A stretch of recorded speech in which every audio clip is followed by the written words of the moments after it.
നമസ്കാരം എല്ലാ കുട്ടികൾക്കും ഗിരീഷ് സാറാണ്. ഈ വീഡിയോ സ്പെഷ്യലായിട്ട് ചെയ്യുന്നത് +2 സേ കഴിഞ്ഞിട്ട് തോറ്റുപോയ കുട്ടികൾ എന്ത് ചെയ്യണമെന്ന് പലരും ചോദിച്ചിട്ടുണ്ട്. അപ്പോൾ എന്ത് ചെയ്യണം, നിങ്ങളോട് ഞാൻ പല വീഡിയോസിനും പറഞ്ഞിട്ടുണ്ട്. നിങ്ങൾ ചെയ്യേണ്ട ഒരു നല്ല കാര്യം, നിങ്ങൾ ചെയ്യേണ്ട മാതാപിതാക്കൾ അറിഞ്ഞിരിക്കേണ്ടത് +2 വിട്ട് കളയാതിരിക്കണം. +2 നിങ്ങൾ ഏത് കോഴ്സിന് വിട്ടും +2 എഴുതിയെടുക്കണം. ഭാവിയിൽ നിങ്ങൾക്ക് അത് ദോഷം ചെയ്യുമെന്നുള്ളത് 100% നിങ്ങൾക്കും അറിയാം, എനിക്കും അറിയാം, എല്ലാവർക്കും അറിയാം. അന്നേരം നിങ്ങൾ ഏത് വിഷയം ആയിക്കോട്ടെ അത് എഴുതിയെടുക്കുക എന്നുള്ളതാണ്. ഇപ്പം ഞാൻ പറഞ്ഞു വരുന്നത്, ഇപ്പം നമ്മുടെ തന്നെ ഓൺലൈൻ ബാച്ചസ് നാളെ ഇപ്പം മെസ്സേജ് അയച്ചവർക്കെല്ലാം റിപ്ലൈ ഈ ഞായറാഴ്ച രാത്രിയോടുകൂടി എല്ലാം റിപ്ലൈ കിട്ടും. റിപ്ലൈ ചെയ്ത് തുടങ്ങുന്നേ ഉള്ളൂ. അതുകൊണ്ട് നിങ്ങൾക്ക് റിപ്ലൈ കിട്ടും. ശനിയാഴ്ചയൊക്കെ ആദ്യത്തെ ബാച്ച്, തിങ്കളാഴ്ച ആദ്യത്തെ ബാച്ച് സ്റ്റാർട്ട് ചെയ്ത് രാത്രി 8:30-ക്കുള്ളിൽ. തിങ്കളാഴ്ചയും ചൊവ്വാഴ്ചയും ബുധനാഴ്ചയും വ്യാഴാഴ്ചയും വെള്ളിയാഴ്ചയും എല്ലാം പുത്തൻ ബാച്ചസ് ഉണ്ട്.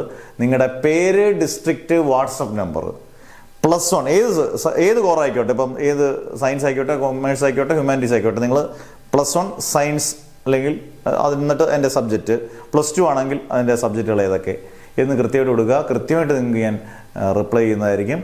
സമയം എടുത്തായാലും റിപ്ലൈ ചെയ്യും. എന്തായാലും നിങ്ങളെല്ലാം ഗ്രൂപ്പിൽ നിങ്ങൾക്ക് ജയിക്കണമെന്ന് 100% ആഗ്രഹം ഉണ്ടെങ്കിൽ ഉറപ്പായിട്ട് നിങ്ങളെ ഗ്രൂപ്പിൽ ആഡ് ചെയ്തിരിക്കും. അന്നേരം നിങ്ങളുടെ പേര്, ഡിസ്ട്രിക്റ്റ്, വാട്സ് നമ്പർ, ഇത്രയും കാര്യങ്ങൾ കൃത്യമായിട്ട് കൊടുക്കുക. അല്ലാതെ നിങ്ങൾ കോൾ ചെയ്യാതിരിക്കാൻ മാക്സിമം നോക്കുക. വളരെ ബുദ്ധിമുട്ടാണ്. കാരണം കോൾ വരുമ്പോൾ നമ്മൾ കട്ടാകും, നമുക്ക് കോൾ എടുക്കാൻ പറ്റത്തില്ല. കാരണം ക്ലാസ്സുകൾക്കിടയിലാണെങ്കിൽ അതിനെക്കാട്ടി പ്രശ്നം. പിന്നെ വോയിസ് നമ്മൾ ചെയ്യുന്നുണ്ടെങ്കിൽ ഒരു വായിച്ച് നോക്കാനുള്ള സമയം കിട്ടത്തില്ല. അതുകൊണ്ട് കോള് പരമാവധി ഒഴിവാക്കുക. വോയിസ് മെസ്സേജ് അയക്കാതിരിക്കാൻ നോക്കുക.